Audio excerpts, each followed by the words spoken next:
अस्सलामुअलैकुम, मैं हूं वकास। आज दिन है 25 अगस्त 2026। आज मैं आप लोगों से एक सवाल पूछना चाहता हूं चिश्तियाँ के शहरियों से। ज़िला बहावलनगर की तहसील चिश्तियाँ जहां मैं भी रहता हूं, वहां का एमपीए कौन है? चिश्तियाँ से एमपीए की सीट किसने जीती है? ये कितने लोग जानते हैं चिश्तियाँ में? अगर आप जानते हैं तो कमेंट्स में ज़रूर लिखें कि आपके मुताबिक, आपकी मालूमात के मुताबिक चिश्तियाँ का एमपीए कौन है। आज हम बात करेंगे एक और अहम टॉपिक पे जो कि मेरी नज़र में बड़ा इंपॉर्टेंट है और ये मेरी लाइफ टाइम एक्सपीरियंस भी आप ये कह सकते हैं और इससे शायद आपको कोई फ़ायदा भी हो।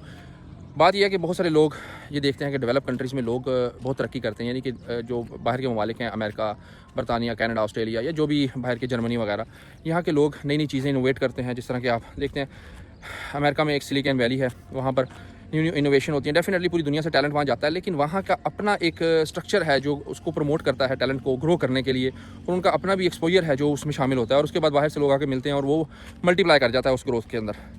लेकिन वो क्या चीज़ है जिसकी वजह से वो नए नए आइडियाज़ लेकर आते हैं? ये नए आइडियाज़ उनके पास आते हैं कहाँ से?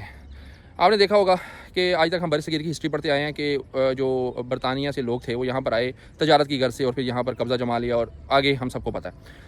तो ये जो कल्चर था ये आज से नहीं है, बहुत पुराना कल्चर है। मुसलमानों में सबसे पहले ये कल्चर था, मुसलमानों ने इससे बहुत ज़्यादा तरक्की की। अल्लाह के नबी करीम सल्लल्लाहु अलैहि वसल्लम के बाद जब दीन फैला तो जो सहाबा कराम थे वो पूरी दुनिया में फैल गए, पूरी दुनिया में गए, वहाँ पर जाके उन्होंने दीन की तबलीग की और तजारत भी की, कारोबार भी किया, शादियाँ भी की, अपनी फैमिलीज़ भी बनाई और नई नई जो कल्चर थे उनको एक्सप्लोर किया और उस कल्चर से बहुत कुछ सीखा। फिर जब वापस आए तो उस कल्चर को अपने जिन आबाई इलाकों से वो ताल्लुक़ रखते थे वहाँ जाके अपनाया। ये कल्चर आज भी ज़िंदा है बाहर के डेवलप कंट्रीज़ में। क्या करते हैं वो?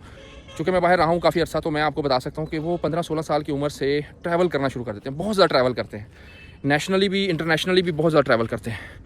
उनकी ट्रैवलिंग जो लाइफ में ट्रैवलिंग का जो पार्ट है वो बहुत ज़्यादा है। इस ट्रैवलिंग से उनको सीखने को बहुत कुछ मिलता है, वो अपना एक्सपोजर बढ़ाते हैं, उनका मुशाहिदा वसी से वसी तर हो जाता है। फॉर एग्जांपल एक बंदा जो कि शौक़ रखता है कि मैं एक रेस्टोरेंट बनाऊँ, अब वो रेस्टोरेंट बनाने के लिए उसको जो लोकल आइडियाज़ हैं उनको तो उसका पता ही है कि ये आइडियाज़ हैं, लेकिन जब वो दुनिया में सफ़र करता है तो उसको नई नई चीज़ें, नई नई रेसिपीज़ मिलती हैं। जब वो रेसिपीज़ ला के अपने कंट्री में, अपने मुल्क में जब वो उस तरह का रेस्टोरेंट बनाता है, जैसे कि बाहर के मुल्क में वो जापान गया, उसने देखा यहाँ पर लोग सुशी खाते हैं।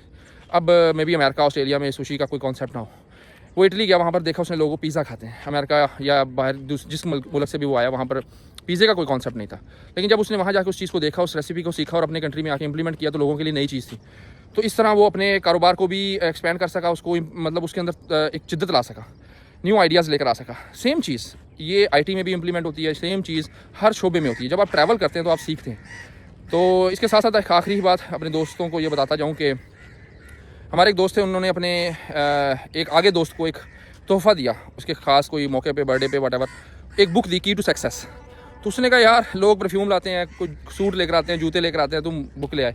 तो बड़ी इंटरेस्टिंग बात उसने की। उसने कहा ये बुक जो है ना, ये तुम्हें वो चीज़ें सिखा देगी कि तुम गिफ्ट का इंतज़ार नहीं करोगे, तुम हर वो चीज़ ख़रीद सकते हो जो तुम्हारी ख्वाहिश है, चाहे वो जूते हैं, कपड़े हैं, जो भी है, लेकिन अगर तुम इस पर अमल करो। तो ऐसे ही हमारी हालत है कि हम पैसा इन्वेस्ट ज़रूर करते हैं हम ऐसी चीज़ों पर जिस तरह के जो ज़रूरी भी हैं, बच्चों के लिए भी, अपने लिए भी, घर बनाना या कारोबार जमाना, सारी चीज़ें वेरी इंपॉर्टेंट।